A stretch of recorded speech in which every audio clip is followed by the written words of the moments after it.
சரி, இது SBPO mains. இதுக்கு நம்மளுக்கு சம்மந்தம் கிடையாது, விட்டுருங்க. NIC லெசன் எடுப்போம். பிலிம்ஸா இந்த இந்த 27 விளங்கும்.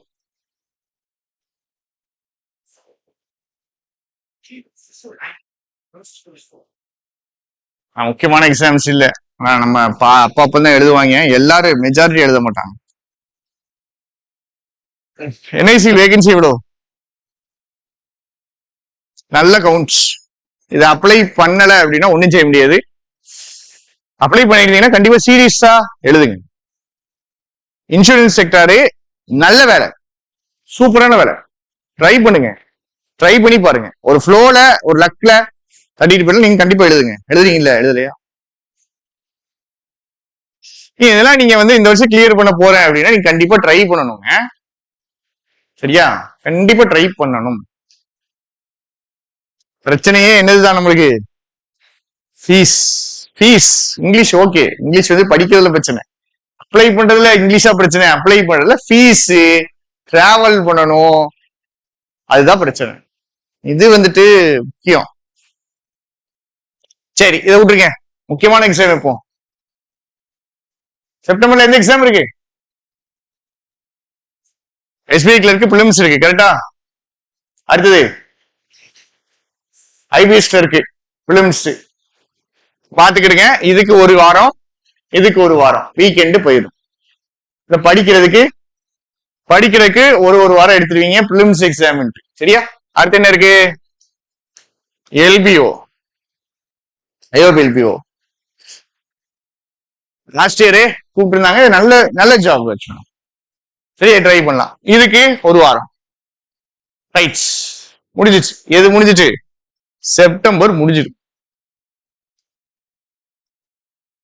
September over. அவ்வளவு 3 வாரம். ஒரு வாரத்துக்கு மட்டும் படிக்கிறதுக்கு கேப் இருக்கும். பிரிலிம்ஸே படிச்சிருந்தீங்கன்னு வச்சுக்கீங்களேன், அவ்வளவுதான், பினிஷ், டன். அடுத்தது IBSPO மெயின்ஸ் எப்போ? எப்பண்டா? நீங்க படிச்சதுங்க, நான் படிச்சது அக்டோபர் 4ஆம் தேதி படிச்ச IBSPO. இப்போதைக்கு பாருங்க, இன்னையில இருந்து IBSPO மெயின்ஸுக்கு எத்தனை நாள் இருக்கு? இன்னைக்கு 22, ஏதோ 8 நாள், 9 நாள். சரியா? இன்னைக்கு சேர்த்துக்கிடுங்க, 9 நாள். அடுத்தது 30, 39, 43, 42 நாள் இருக்கு. ரவுண்டா பார்த்தா 40 நாள் இருக்கு. இந்த எக்ஸாம் எல்லாம் கழிச்சுட்டு பாத்தீங்கன்னு வச்சுக்கீங்களேன், கையில ஆக்சுவலா பாத்தீங்கன்னா ஒரு 25 நாள் தான் இருக்கும். பேசிக்கா டைம் கிடையாது. வரிசை அடுத்த வாரம் என்னதான் எழுத போறோம்? எக்ஸாம் தான். நீங்க பிலிம்ஸே கிளியர் பண்ணலைன்னா மட்டும்தான் நீங்க என்ன போக்கஸ் பண்ணணும்? இந்த வருஷம் படிக்க ஆரம்பிச்சிருப்பான்லங்க, 3 மாசமா 4 மாசமா படிக்கிறான் பாத்தீங்களா, அவன் தான் எதை போக்கஸ் பண்ணணும்? பிலிம்ஸ் போக்கஸ் பண்ணணும். மெயின்ஸ் எழுதிட்டேன் அப்படின்னாலே இந்த பக்கம் போக கூடாது. எக்ஸாமுக்கு 3 days 4 days முன்னாடி 2 மணி நேரம் 2 மணி நேரம் இல்ல 3 மணி நேரம் ஒதுக்கி டக்கு டக்கு டக்கு டக்குன்னு டெஸ்ட் போட்டு பாக்குறீங்க, கரெக்ஷன் பாக்குறீங்க, முடிஞ்சிச்சு. ஜென்ரலான ரூல் என்னது அப்படின்னா, correction time should be greater than the test time. அப்படின்னா என்ன அர்த்தம்? டெஸ்ட் போடுற டைமை விட கரெக்ஷன் போடுற டைம் அதிகமா இருக்கணும். டெஸ்ட் 1 hour போடுற ஒரு பிலிம்ஸ்னா கரெக்ஷன் எவ்வளவு நேரம் பார்க்கணும்? 1 மணி நேரத்துக்கு மேல பார்க்கணும். இல்ல சார் ரொம்ப டெஸ்ட் ஈஸியா இருக்கு அப்படின்னா வேற சைட்ல போடணும். இது இருக்குல்லங்க, இது ஃபுல்ஃபில் ஆகலைனாலே நீங்க தப்பான இடத்துல டெஸ்ட் போடுறீங்கன்னு அர்த்தம். இது கண்டிப்பா நடக்கணும். டெஸ்ட் போடுற டைமை விட எனக்கு என்ன இருக்கணும்? கரெக்ஷன் பார்க்குற டைம் அதிகமா இருக்கணும். அந்த மாதிரி டெஸ்ட் மேக்ஸிமம் எடுங்க. பிலிம்ஸ் சைடு போக்கஸ் பண்ண கூடாது. சரியா? அதே மாதிரி IBPSPல எத்தனை மார்க்கு?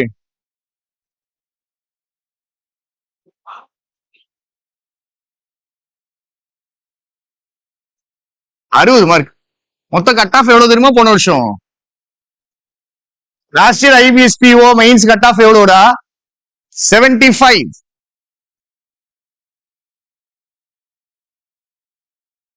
கட் ஆஃப் 75 தான். இந்த 75க்குள்ள யாரு வருவா? டிஸ்கிரிப்டிவ் சேர்த்தா சேர்க்காமையா? சேர்த்து 75. பாருங்க, ப்ராப்பர் பிளானிங்கோட படிச்சா இந்த 75 ஈஸியா தட்டிடலாம். அழகா பிளான் பண்ணி சூப்பரா படிச்சோம்னா 75 ஈஸியா தட்டிடலாம். ஆனா என்ன பண்ணணும், அதுக்கு ஃபர்ஸ்ட் டிஸ்கிரிப்டிவ் செக்ஷனல் கிளியர் ஆகணும். சிஏல உங்களுக்கு தெரியும் என்ன வச்சு உங்களை வெளிக்க போறாங்கன்னு தெரியும். ஐபிபிஎஸ் பிஓவும் எஸ்பிஐ பிஓவும் கரண்ட் அஃபேர்ஸ் வேற மாதிரி இருக்கும். போன வருஷம் வேற மாதிரி இருந்துச்சா? வேற மாதிரி இருந்துச்சு. இந்த வருஷம் வேற மாதிரி இருக்கும். புடிச்சு எல்லாத்தையும் புடிச்சு படிக்க முடியாது. பேங்கிங் நியூஸ் தான் போக்கஸ் பண்ற மாதிரி இருக்கும். இது கொஞ்சம் இம்பார்ட்டன்ஸ் கொடுத்து படிங்க. ஓகே, இங்கிலீஷ் 20 மார்க் தான், பிரச்சனை கிடையாது. செக்ஷனல் போனா போயிட்டு போது விட்டுருங்க. டிஸ்கிரிப்டிவ் கொஞ்சம் போக்கஸ் பண்ணுங்க, சரியா? இங்கிலீஷ் கொஞ்சம் படிக்கணும், நம்ம படிச்சிருவோம், கவலைப்படாதீங்க. டிஸ்கிரிப்டிவ்க்கும் இதுக்கும் சேர்த்து மாதிரி கிளாஸஸ் நம்ம கொண்டு போயிருவோம். அது நம்ம பண்ணணும். டிஸ்கிரிப்டிவ்க்கு நான் சொன்ன மாதிரி வெப்சைட்ல டெஸ்ட் சீரீஸ்ல இது இருக்கும். இது வந்துட்டு நாளைக்கு ஆட் ஆயிரும். ஸோ இதுல நீங்க எஸ்ஏ போட்டு பார்த்து கரெக்ஷன் பார்த்துக்கலாம். அது மார்க் உங்களுக்கு காமிச்சிடும். குரூப்ல நான் போட்டேன்னா 20 பேர் கொஸ்டின் மார்க் போட்டேனாங்க. பாத்தீங்களா பார்க்கலையா? எல்லாத்தோட இது தயவு செஞ்சு ஓபன் பண்ணி பாருங்க. கரெக்ஷன் எப்படி போடுறாங்க, என்ன மிஸ்டேக் விடுறாங்கன்னு பாருங்க. இன்னொரு முக்கியமான விஷயம், எக்ஸாம் வந்துட்டு இவால்வ் ஆயிட்டு ஞாபகம் வச்சுக்கிறேன். எக்ஸாம் இவால்வ் ஆயிட்டு, இது எனக்கு தெரிஞ்சது 2-3 ஸ்டூடெண்ட்ஸ் சொன்னாங்க. முன்னாடி இருந்த மாதிரி இப்ப எக்ஸாம் கிடையாது. எந்த வருஷத்துலயுமே ஒரே பேட்டர்ன் ரிப்பீட் ஆகாது. நீங்க சொன்ன மாதிரி இந்த வருஷம் எது ஈஸியா தெரியுது? ஏதோ சொன்னீங்களேங்க, டிஐ வந்துட்டு அந்த டிஃபிகல்ட்டா இல்லைங்கிறீங்க. லாஸ்ட் டிஃபிகல்ட்டா இருந்திருக்கலாம். அரித்மெட்டிக் வேரியபிள் வச்சு கேட்டாங்க, நீங்க இப்ப வேரியபிள கேட்கலங்கிறீங்க. சோ சேஞ்ச் ஆகிக்கிட்டே தான் இருக்கும் எக்ஸாம். சேஞ்ச் ஆகிக்கிட்டே இருக்கும்னு சொல்றதை விட எக்ஸாம் டிஃபிகல்ட்டி ஏறிக்கிட்டே தான் இருக்கும். நீங்க போன வருஷம் எனக்கு மெயின்ஸ் 5 மார்க்ல போச்சு, இந்த வருஷம் நான் கிளியர் பண்ணிடுவேன் நினைக்க முடியாது. ஏன்னா இந்த வருஷம் அப்படிங்கிறது போன வருஷத்தை விட டிஃபிகல்ட்டா இருக்கும். நம்பர் 1. ரெண்டாவது, காம்படிஷன் அதிகமா இருக்கும். காம்படிஷன் அதிகமா தாங்க இருக்கும். நீங்க நம்ம கடைசி 2 கிளாஸ் போய் பாருங்க, சரியா? நான் யூடியூப்ல போட்ட கிளாஸ் ஒக்காபுலரி மேரத்தான் ஒண்ணு போடுறேன். அதுல இருக்கிறது எல்லாமே கஷ்டமான வார்த்தையா, ஈஸியான வார்த்தையா, சாதாரண வார்த்தை, உங்களுக்கு தெரியும். நீங்க இத முட்டி முட்டி படிச்சிட்டீங்க. அந்த வீடியோ எப்படி ஓடிச்சு தெரியுமா? அடிச்சு ஓடுது, அடிச்சு ஓடுன்னு எனக்கு தெரியும். அதுக்கு முன்னாடி ஒரு வீடியோ போட்டு எரர் வச்சு அது போகவே இல்லை. எரர் வந்துட்டு முந்தின மேரத்தான் வச்சுக்கோங்க. முன்னாடி எக்ஸாக்டா ஒரு முந்தின நாள் ஒரு வீடியோ போட்டேன். என்னன்னா, டெஸ்ட் போட்டேன். டெஸ்ட் போட்டது நாசமா போயிட்டுன்னு வச்சுக்கீங்களேன், இவங்க பார்க்க மாட்டாங்க. ரைட், அதை கூட விட்டுருங்க. முன்னாடி போட்ட ஒரு வீடியோ என்னன்னா, பிஒய்க்யூவை பேஸ் பண்ணி எடுத்துட்டு வந்து கொஸ்டின் பேப்பர். அது போகவே இல்லை. ஏன் போகல? இது ஏன் போகுது? இது ஏன் அந்த ஒக்காபுலரி வீடியோ ஏன் போகுது? பிஒய்க்கு பேஸ் பண்ணி ரொம்ப கஷ்டமா, பயங்கர கஷ்டமா தான் இருந்துச்சு. இது போகல. ஏன் அப்படி? டிஃபிகல்ட்டா இருக்கு, நம்மளால மூடி வச்சுட்டு போயிடும்.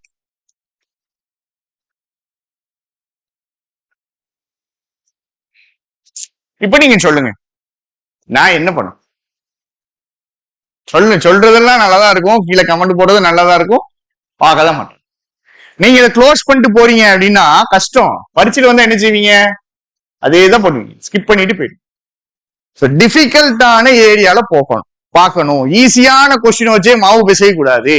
ஸ்டாண்டர்டா படிக்கணும், டிஃபிகல்ட்டி லெவல் ஏத்தணும். பிலிம்ஸ்ங்கிறது நான் சொல்லியிருக்கேன், பரீட்சையே கிடையாது. பிலிம்ஸ் பாஸ் ஆகிறதுல 1/4 பைசாக்கு பிரயோஜனம் கிடையாது. மெயின்ஸ் தான் மேட்டரு. டிஃபிகல்ட்டியே ஏத்தியே படி. நீங்க ஈஸியா எனக்கு இது படிச்சதுல எனக்கு டயர்ட் ஆகல அப்படின்னா நீங்க படிக்கல. ஒரு கிளாஸ் பார்த்ததுக்கு அப்புறம் ரெஸ்ட் எடுக்கணும்னு தோணலைன்னா நீங்க படிக்கல. ஈஸியாவே படிச்சுக்கிட்டு இருந்தா என்ன பண்றது? ரொம்ப க்ளோஸா வந்துட்டுங்க, அடுத்த மாசம் உங்களுக்கு படிக்க டைம் இருக்காது. நெக்ஸ்ட் மந்த் மிலிட்டரி லைஃப் தான். மிலிட்டரி மாதிரிதான் இருக்கணும். டைமுக்கு எல்லாமே பண்ணணும். எங்கேயாவது ஏதாவது மிஸ் ஆயிடுச்சுனாலும் கண்டிப்பா உங்களுக்கு பின்னாடி இது ஆப்பர்ச்சுனிட்டி. இது ஒரு ப்ராப்ளம் மட்டும் கிடையாது, ஒரு ஆப்பர்ச்சுனிட்டி.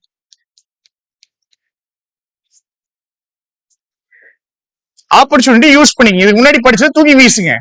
இன்னையில இருந்து ஸ்டார்ட் பண்ண பாருங்க. சின்ன சின்ன விஷயங்கள மாற்றங்கள் கொண்டு வாங்க. டிஃபிகல்ட்டுங்க இது அப்படின்னு சொல்றாங்களா, அதை பாருங்க, அதை படிங்க, அதை கத்துக்கோங்க. டிஃபிகல்ட்டிய பார்த்து பயந்து ஒதுங்கி நிக்காதீங்க.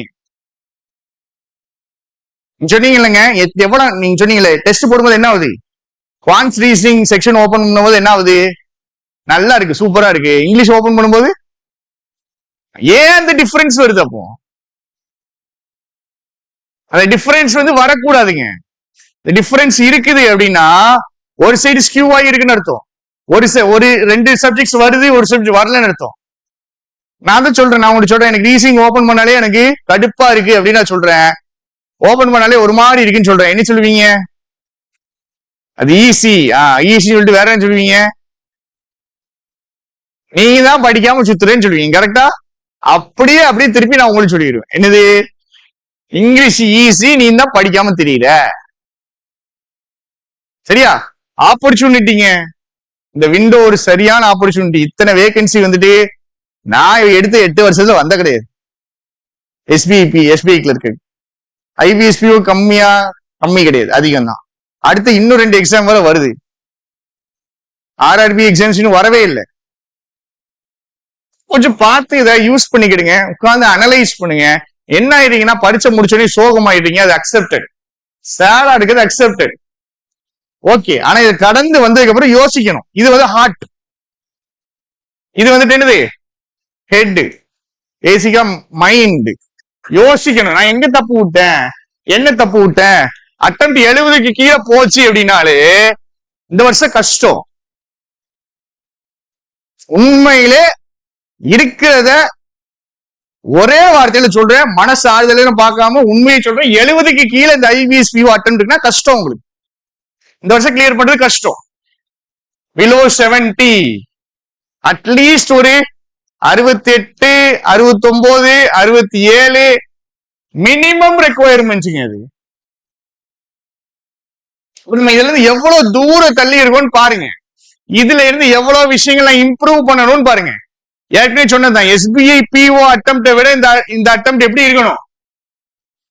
அதிகமா இருக்கணும், கம்மியா இருக்கக்கூடாது. ஏன்? இது எக்ஸாம் டிஃபிகல்ட்டி அதிகங்க. இது அந்த அளவுக்கு டிஃபிகல்ட் கிடையாது. ஆட்டோமேட்டிக்கா அட்டெம்ப்ட் ஏறி இருக்கணும். அட்டெம்ப்ட் ஏறல, பிரச்சனை இருக்கு, சிக்கல் இருக்கு. இந்த எக்ஸாம் ஒழுங்கா பண்ணல சார், ஓகே. ஏதாவது ஒரு எக்ஸாம் நமக்கு நாசமா போயிடும். இந்த எக்ஸாம் ஒழுங்கா பண்ணல, ஓகே. திருப்பி அதை தப்பா பண்ணக்கூடாது. எங்க தப்பு விட்டோன்னு பாருங்க, அதை ஐடென்டிஃபை பண்ணுங்க, ரெக்டிஃபை பண்ணுங்க. ஏன்னா அந்த 2 நாள் தான் இந்த ஃபயர் இருக்கும். எக்ஸாம் முடிச்சு அடி வாங்கிட்டு வந்துருக்கோமா, அப்பதான் நம்மளுக்கு சூடு சோறுனால நல்லா ஒர்க் ஆகும். 2 நாளைக்கு அப்புறம் ஒர்க் ஆகாது. 2 நாளைக்குள்ளே என்ன பண்ணிடணும்? ப்ராப்பர் அனாலிசிஸ் போடணும். உங்க எக்ஸாம் பத்தி உங்களுக்கு தான் தெரியும். எங்க கேப் விட்டேன், எங்க தப்பு விட்டேன், எங்க இம்ப்ரூவ் பண்ணணும், அதை பேஸ் பண்ணி தான் உங்க ஷெட்யூல் போடணும். ஷெட்யூல் எப்பவுமே உங்க பெர்ஃபார்மன்ஸை பத்தி மாறிக்கிட்டே இருக்கணும். இந்த பாருங்க, பேஸ் பண்ணுங்க, ஷெட்யூல் போடுங்க. எனக்கு தெரிஞ்சு அடி வாங்க தயாராகிறது பெட்டர். ஏன்னா எக்ஸாம் டிஃபிகல்ட் ஆயிட்டு போகுது. எக்ஸாம் ஈஸியா அவள டிஃபிகல்ட் ஆயிட்டே தான் போகுது. அதுக்கு ஏத்த மாதிரி நம்ம என்ன பண்ணிதான் ஆகணும், ரெடி ஆகிதான். உண்மையிலே வருது. இது வந்து ரொம்ப ஒரு ஷாக்கிங்கான ஒரு விஷயங்க. சரியா? இது வந்துட்டு நார்த் இந்தியால ஒருத்தன் போட்டுருந்தான்னு வச்சுக்கோங்களேன், அவனை கொண்டாடி அள்ளி தூக்கியிருப்பாங்க. பயங்கரமா போயிருக்கும். அவனுக்கு இந்த வீடியோ தான் நல்லா போயிருக்கும். இந்த வீடியோவா போயிருக்கும். இந்த 100 ஒகேபுலரி ஈஸியான வார்த்தைகளை சொல்லிக் கொடுக்க படுத்துக்கிட்டே இதுவா போயிருக்கும். இது போயிருக்காது. அவனுக்கு இதான் போயிருக்கும். நம்ம ஊர்ல போட்டா இதுதான் போ. அதனால உங்களுக்கு மைண்ட் ஸ்ட்ரெயின் ஆகல, நீங்க கஷ்டப்படல, நீங்க திணறல. நீங்க வந்துட்டு இந்த என்னன்னா ஒரு விஷயம் அண்டர்ஸ்டாண்ட் ஆகல அப்படிங்கும் போது ஒரு நெகட்டிவ் ஃபீலிங் வருது பாத்தீங்களா? புரியல அப்படின்னு ஒரு கசப்பு வருது பாத்தீங்களா? இது வந்து அப்படியே கெட்டி பிடிச்சி அணைச்சிடணும். இதுதான் உங்களை காப்பாத்துற விஷயம். நமக்கு என்ன வேணும்னா தெரிஞ்சதா போடணும், தெரிஞ்சதையா பார்க்கணும், தெரிஞ்சதையா டெஸ்ட் போட்டு தெரிஞ்ச வீடியோவை பார்த்து தெரிஞ்சதை மட்டும் அப்ளை பண்ணிட்டு தெரியாது அப்படிங்கிற ஏரியாவை பார்த்து வரக்கூடிய அந்த ஃபியர், இதுதான் உங்களை வளர்க்கும். எந்த அளவுக்கு நிறைய இருக்குதோ, எந்த அளவுக்கு நிறைய இருக்குதோ அந்த அளவுக்கு உங்களால இம்ப்ரூவ் பண்ண முடியாது. இது நல்ல கம்மி ஆகணும். தெரியாததை படிக்கிற வரணும், தெரியாத படிக்கணுங்கிற மைண்ட் செட் உருவாகும். இது ஜென்ரலா காம்படிட்டிவ் எக்ஸாம்ஸ்க்கு இருக்கிறதுக்கு. ஏன்னா நீங்க ஒரு லெவல்ல ஆப்ரேட் பண்றீங்க, சரியா? நீங்க ஒரு லெவல்ல ஆப்ரேட் பண்றீங்க, எக்ஸாம் லெவல் மேல இருந்தா நம்மளால ஒண்ணுமே வர மாட்டேங்குது. இந்த லெவல்ல கேளுங்க சார், நான் 80 எடுப்பேன் அப்படிங்க. லெவல் ஏத்துனா 40 தான் வருது. 2 லெவலே 60 எடுக்கிறோம், உங்களோட மேல போயிருவான பிஓல. என்ன பண்றது? இதுதான் என் லெவல், இதுதான் கீழே அப்படின்லாம் பார்க்காம அடிக்கணும் மேல. எத்தனை நீங்க என்ன நினைச்சிருக்கீங்க? 70க்கு ஷாக். 80 அட்டம் எவ்வளவு கொடுத்துருப்பாங்க தெரியுமா? 75க்கு மேல, 80க்கு மேலாம் ஏகப்பட்ட பேர் இருக்காங்க. நமக்கு தெரியாது, நம்மளுக்குள்ளே உட்கார்ந்து இருப்பானுங்க. எப்பந்தான் தெரியும் இவனுக்கு யாருன்னு. ரிசல்ட் வந்து மெயின்ஸ் ரிசல்ட் வரும் பாத்தீங்களா, அப்பதான் தெரியும். நான் ஏற்கனவே சொன்னேன், பிலிம்ஸ்னா என்ன பண்ணணும்? கட் ஆஃபுக்கு மேல 10 மார்க் டார்கெட் வைக்கணும். அதான் டார்கெட். அதை ரீச் பண்ண முடியலையா? நீங்க என்னன்னா 65 எடுத்த உடனே சூப்பர் நல்ல அட்டம் பேஷா பண்ணிருக்கேனா அப்படின்ட்டு என்ன பண்ணிடுறது? ஜாலியா உட்காந்துருது. அடுத்த லெவல் போங்க. 65க்கு பிலிம்ஸ் தாங்க கிளியர் ஆகும். மெயின்ஸ் எந்த வருஷம் கிளியர் பண்றது? எப்பதான் இன்டர்வியூ பக்கம் பாக்குறது? அதெல்லாம் எப்பதான் அனுபவிக்கிறது? இது என்ன சாட்டிஸ்ஃபை ஆகக்கூடாது. இது வரலையா, இதை ரீச் பண்றது ஸ்டெப் எடுக்கணும். இது வந்துட்டா சாட்டிஸ்ஃபை ஆகக்கூடாது. இங்க இருந்து 70 அபவ் போகணும். பிலிம்ஸ் கட் ஆஃப்க்கு 10 மார்க்ஸ் மேல, அதுதான் நம்ம மைண்டுக்கு பிக்ஸ் பண்ணணும். பிலிம்ஸ்னாலே கட் ஆஃப்க்கு 10 மார்க்கு மேல இருக்கும். ஈஸி கிடையாது. அட்லீஸ்ட் ஒரு 5 மார்க்காவது கூட இருக்கும். இந்த அளவுக்கு பேக்ல இருக்கும், பின்னாடி இருக்கும், கொஞ்சம் பாத்துக்கிடுங்க. நீங்க உங்க கூட படிக்கிறவங்களை அண்டர்ஸ்டாண்ட் பண்ணிக்கணும். ஏற்கனவே நான் ஒரு டேபிள் போட்டேன் போன வருஷம். 5 மெயின்ஸுக்கு கீழே, 3 மெயின்ஸுக்கு கீழே, 3 to 7 மெயின்ஸ், 7 to 10 மெயின்ஸ். ஞாபகம் இருக்கா? 10 மெயின்ஸுக்கு மேல இந்த தடவையும் எக்ஸாம் முடிச்சுட்டு போடுவோம். இது வந்து பாத்துக்கிடுங்க. அப்ப நம்ம லெவலுக்கு எப்படி இருக்கு அப்படிங்கிற பாத்துக்கணும். நம்ம லெவல் எங்க இருக்கு, எப்படி இருக்கு. உங்க ஷிஃப்ட் டிஃபிகல்ட்டா இருக்கலாங்க. அட்டெம்ப்ட் வச்சு ஒண்ணுமே கிடையாது. ஆக்சுவலா பார்த்தா அட்டெம்ப்ட் வச்சு ஒண்ணுமே கிடையாது. சும்மா இஷ்டத்துக்கு குத்தி விட்டுற நிறைய பேர் இருப்பாங்க. ஆனா என்ன வரணும்? எனக்கு அக்யூரேசி வரணும், மார்க் வரணும். இங்கிலீஷ் நீங்க கரெக்ட் நினைச்சு போடுங்க. ஆன்சருக்கு பக்கத்துல இருக்க ஆன்சரா இருக்கும். 10 இடத்துல 7 இடத்துல இருக்கும். 7 கொஸ்டின் தப்பா இருக்கும். கரெக்ட் நீங்க நினைச்சு ஃபுல் கான்பிடன்ஸோட போடுற ஒரு கொஸ்டின் தப்பா இருக்குங்க. அது வேற எதுக்கு நடக்காது? இங்கிலீஷ் தான் நடக்குது. வேற எதுக்கு நடக்குமா? நடக்காது. இங்கிலீஷ் தான் நடக்கும். இப்ப ஆக்யூரேசி இருக்கு. மார்க் வரட்டும். இன்னும் எந்த ரிசல்ட்டும் வரல.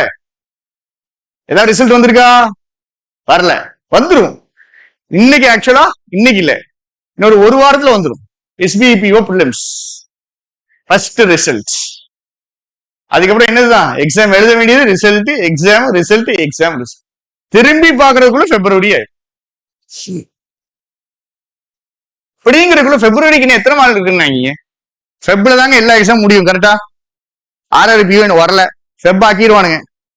நிறைய பேருக்கு டிசம்பர்லயும் முடிஞ்சிடும். RRB PO கிளர்க்லயே நம்மளுக்கு பிலிம்ஸ் நாசமா போயிடும். அதுல நம்மளுக்கு எக்ஸாம் சீசன் முடிஞ்சிடும். மெயின்ஸ் வரைக்கும் எழுதுறோம் வச்சுக்கோங்க, ஜான் ஃபெப் வரைக்கும் போகும். சவுண்ட் கம்மி பண்ணுமா?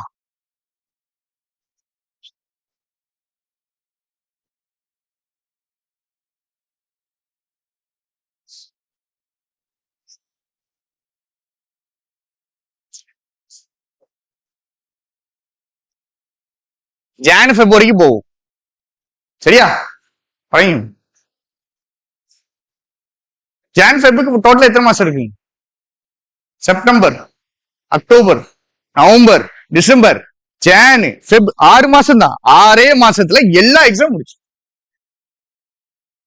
எல்லா எக்ஸாமும் முடிச்சு.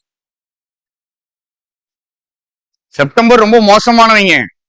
பாத்தீங்கல்ல, 3 வாரத்துல பரீட்சை இருக்கு.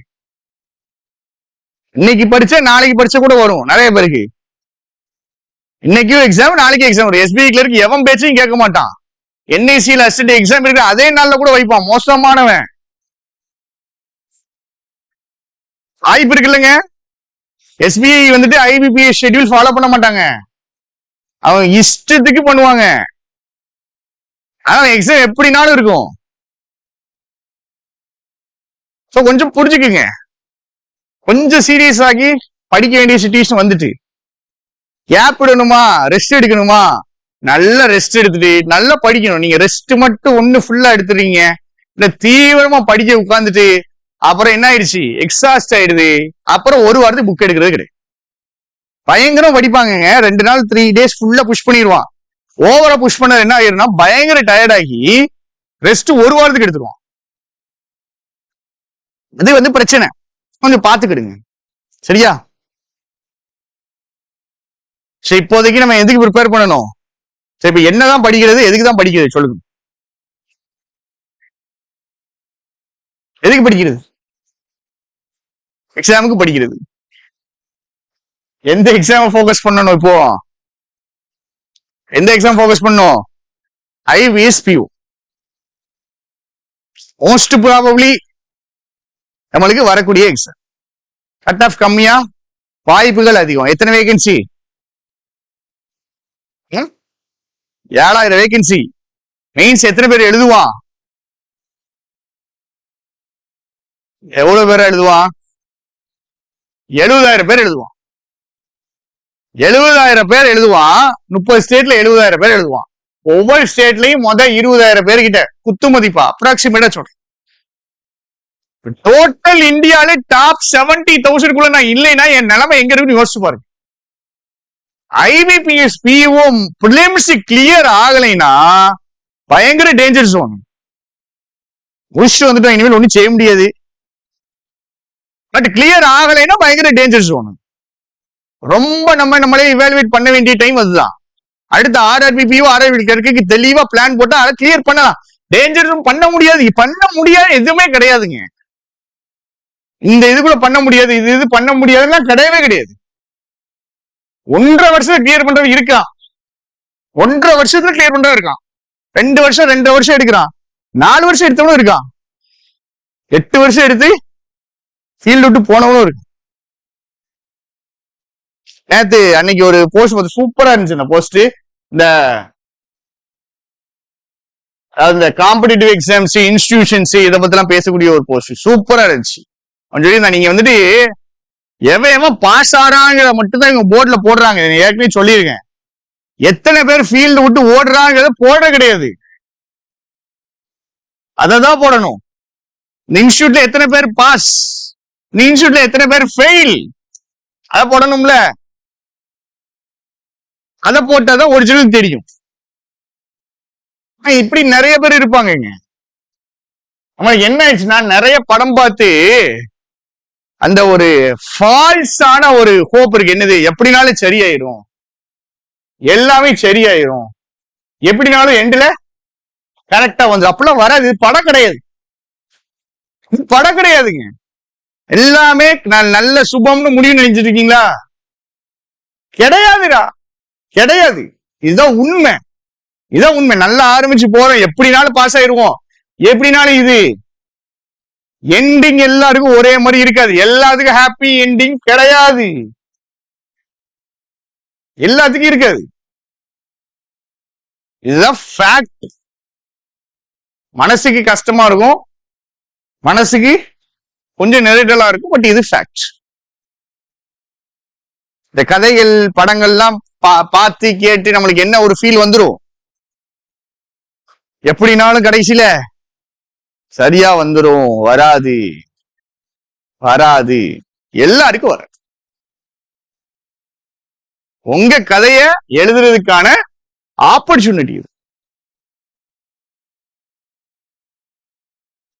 2 நாள் கொஞ்சம் ஃப்ரீயா இருந்ததுல ஒரு விஷயம் எனக்கு நல்லா தெரிஞ்சது. நீங்க நல்லா படிக்கிறீங்க, உங்களுடைய இன்டெலெக்ட் என்ன, நீங்க நல்லா படிக்கணும், நல்ல மூளை இருக்கிறவன் பாஸ் ஆவான், இல்ல நல்ல பேக்ரவுண்ட் இருக்கிறவன் பாஸ் ஆவான்.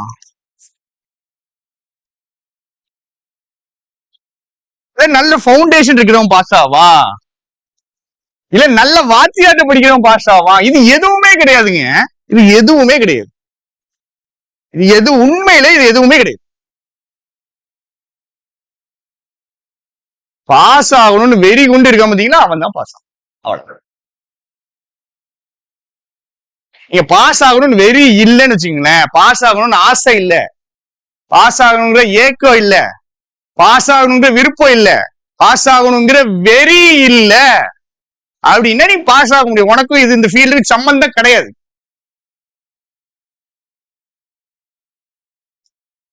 பேஷன் இல்லைன்னு வச்சுக்கோங்களேன், நீங்க என்ன பண்ணக்கூடாது, இந்த ஃபீல்ட்ல இருக்கக்கூடாது. பேஷன் இல்லைன்னா மட்டும் நீங்க இந்த ஃபீல்ட்ல இருக்கக்கூடாது. எந்த பேக்ரவுண்ட்ல இருந்தாலும் நீங்க கேளுங்க, பாஸ் ஆன ஒருத்தர் நான் கை காமி. எந்த பேக்ரவுண்ட் எதுனாலும், Tamil medium government school bank exam pass ஆயிருக்காங்க, ஆயிருக்கான். டைம் ஆயிருக்கு, ஆனா ஆயிருக்கான். எல்லா பேங்க்லயும் பாஸ் ஆயிருக்கான். ஏன்னா அவனுக்கு பேஷன் இருந்திருக்கும், அவனுக்கு ஒரு வெறி இருந்திருக்கும். டைம் பாஸுக்கு படிக்கிறவன், சும்மா வீட்டுல படிக்க சொன்னாங்கன்னு படிக்கிறவன், கல்யாணம் ஆகிற கேப்ல படிக்கிறவன், வீட்டுல கல்யாணம் பண்ணி வச்சிருவாங்கன்னு என்ன பண்ணிடுறது பாதி கேர்ள்ஸ், படிக்கிற குவிச்சிடுறது. நேர போக்குக்கு படிக்கிறது, அப்புறம் என்னது வீட்டுல சொல்லிட்டாங்கன்னு படிக்கிறது, அப்புறம் கேப். ரெண்டு விஷயம், காலேஜ் அண்ட் மேரேஜுக்கு நடுவுல ஒரு டைம் ஃபில் பண்ண மாட்டீங்களா, அதுக்கு படிக்கிறது. இவெல்லாம் உங்க காம்படிஷனே இருக்கக்கூடாது, இவனெல்லாம் நீங்க பார்க்கவே கூடாது, இவனெல்லாம் நீங்க கன்சிடரே பண்ணக்கூடாது. ஏன்னா இவெல்லாம் பாஸே ஆகுமா?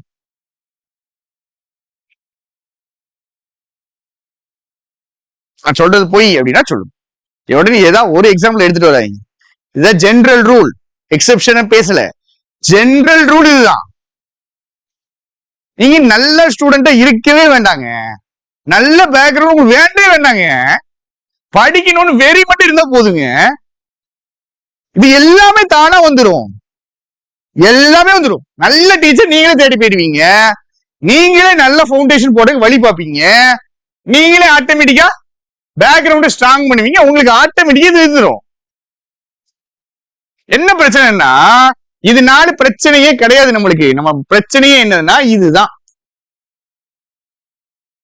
நம்மளுக்கு அந்த பேஷன், அந்த ஒரு தீராத ஒரு வெறி, ஒரு கோபம், ஒரு பின்னாடி விடாம துரத்துற பாத்தீங்களா, அந்த ஆட்டிடியூட் வந்துட்டு இல்ல.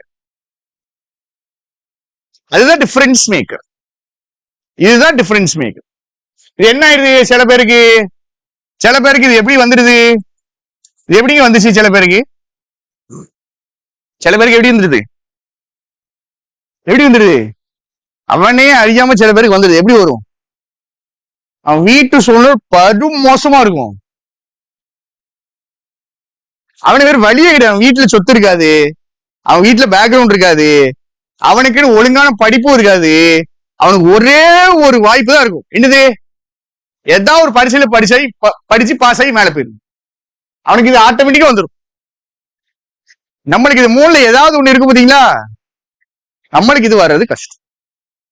நீங்க தான் கொண்டு வரணும், நீங்க தான் இழுத்து பிடிக்கணும், நீங்க தான் இத மேல கொண்டு வந்து நிப்பாட்டணும். நீங்க கொண்டு வரலைன்னா இன்னொருத்த கொண்டு வந்துட்டு முன்னாடி முடிச்சு போய்கிட்டே இருப்பான், கன்ஃபார்ம் போய்கிட்டே இருப்பான், 100% போய்கிட்டே இருப்பான். இந்த ஃபீல்டுலங்க, இந்த ஃபீல்டு இருக்குல்ல, இந்த ஃபீல்ட்ல ஸ்டூடெண்ட் தாங்க டீச்சரை விரட்டணும். மத்த எல்லா இடத்துலயும் டீச்சர் தான் ஸ்டூடெண்ட் விரட்டுவாங்க. ஓகே, ஸ்கூலு காலேஜ்ல இங்க அப்படி கிடையாது. ஸ்டூடெண்ட் தான் டீச்சரை பிக் பண்ணணும், ஸ்டூடெண்ட் தான் டீச்சரை விரட்டணும், ஸ்டூடெண்ட் தான் டீச்சருக்கு புஷ் பண்ணணும். மாத்தி நடக்க கூடாது, மாத்தி இருக்க கூடாது, சரியா? சோ இதுக்கான வழியை பாருங்க. பேஷன் இம்ப்ரூவ் ஆகணும், இன்ட்ரெஸ்ட் வரணும், இன்ட்ரெஸ்டையும் தாண்டி இது ஒரு வெறியா ஒரு அப்சஷனா மாறணும்.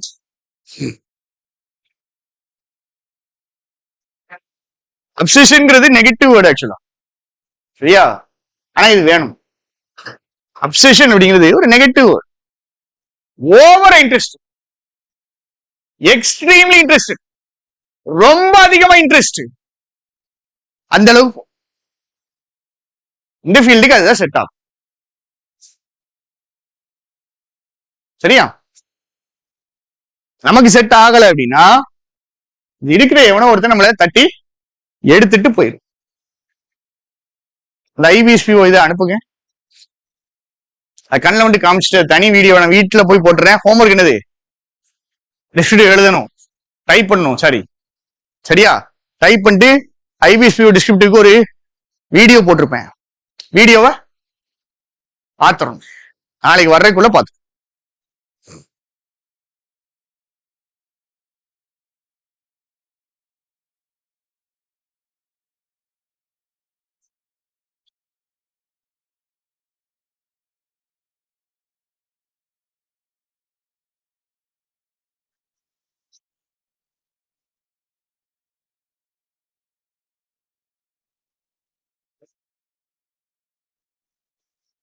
பிடிஎஃப் குரூப்ல போட்டு விட்டுருங்க. சரியா? எக்ஸ்பிளைன் பண்ணிடுவேன், பட் போட்டு விட்டுருங்க. முன்னாடி லெட்டர் ரைட்டிங் இருந்துச்சு, அதுல மார்க் எடுத்துட்டு இருந்தோம், அதையும் முடிச்சு விட்டாங்க. ரெக்கார்டிங் முடிச்சிருங்க.